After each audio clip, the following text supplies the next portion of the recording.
Dito tayo sa labas. Papakita ko sa inyo kung ano yung makikita dito sa labas papunta sa bahay nila Nat. Mga nyog dito maliliit ang bunga tsaka mga short. Ayan. Tapos ay may mga tindahan, may mga pagupitan, may patahian, ay, may mga tindahan ng pagkain. Ayan, may mga tinda silang pagkain dyan.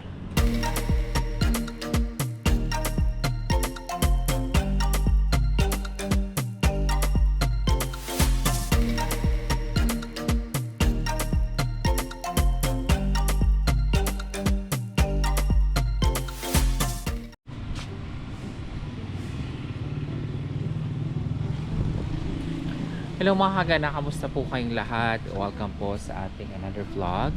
So dito ngayon sa labas ng bahay kasi pupunta ako sa bahay nila Nat. Kasi kukunin ko yung sasakyan.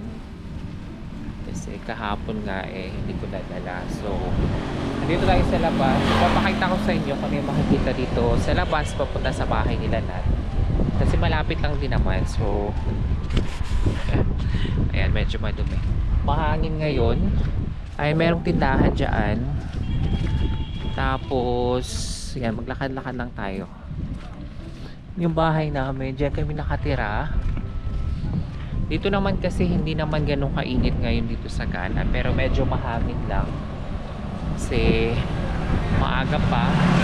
Past 10 pa lang naman ng umaga, magti 10:30. So kumuha na din yung salamin ko. Ayan, merong daan dyan. Tapos may mga kinoconstruct.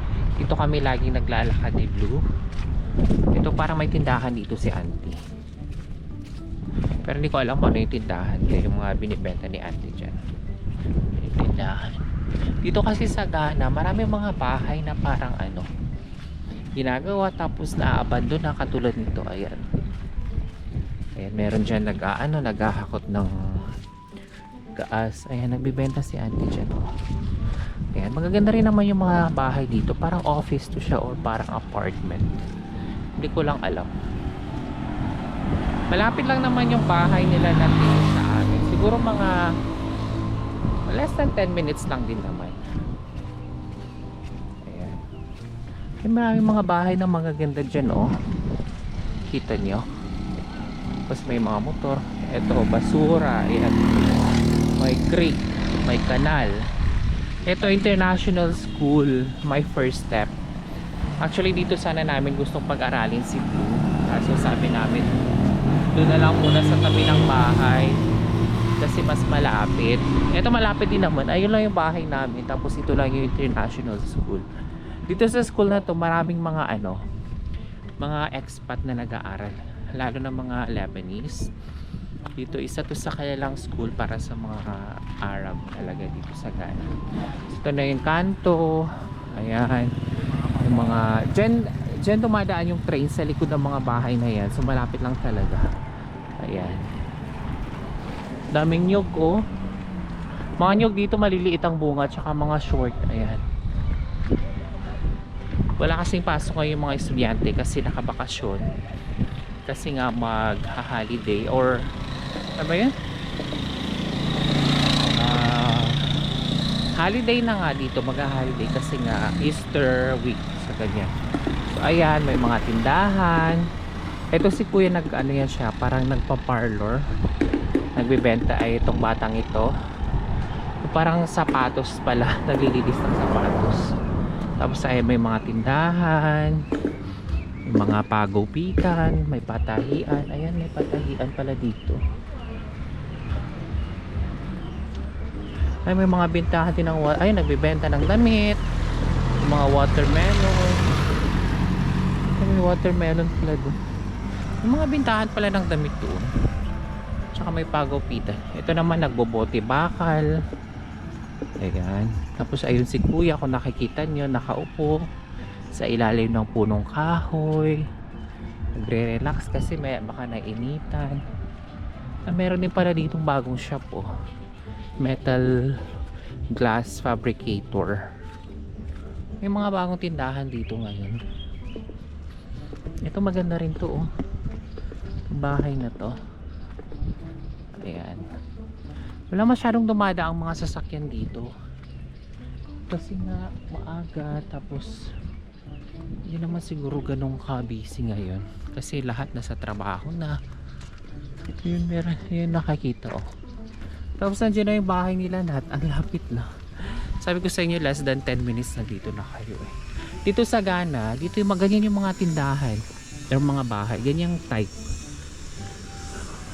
Hindi ko alam ano yun, bahay ba yan?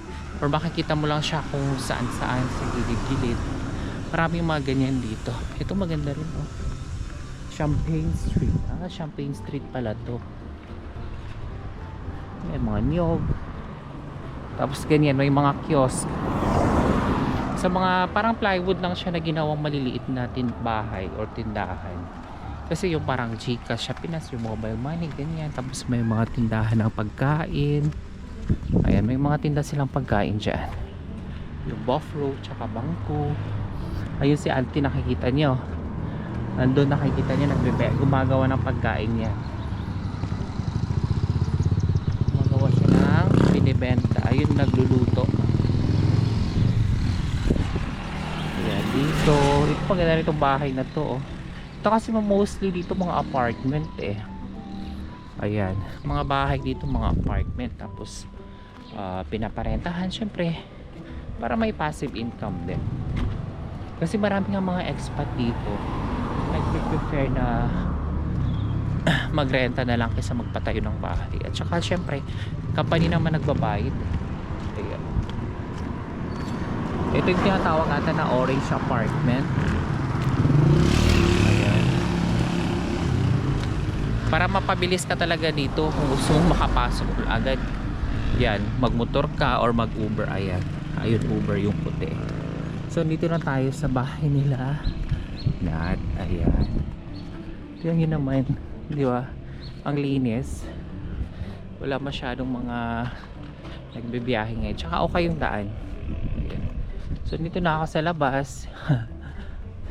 Yun na yung bahay nila. Ayan. Actually itong bahay nila binibenta na eh. Saan yung bahay? Hindi pala, yung binibenta na ng may-ari.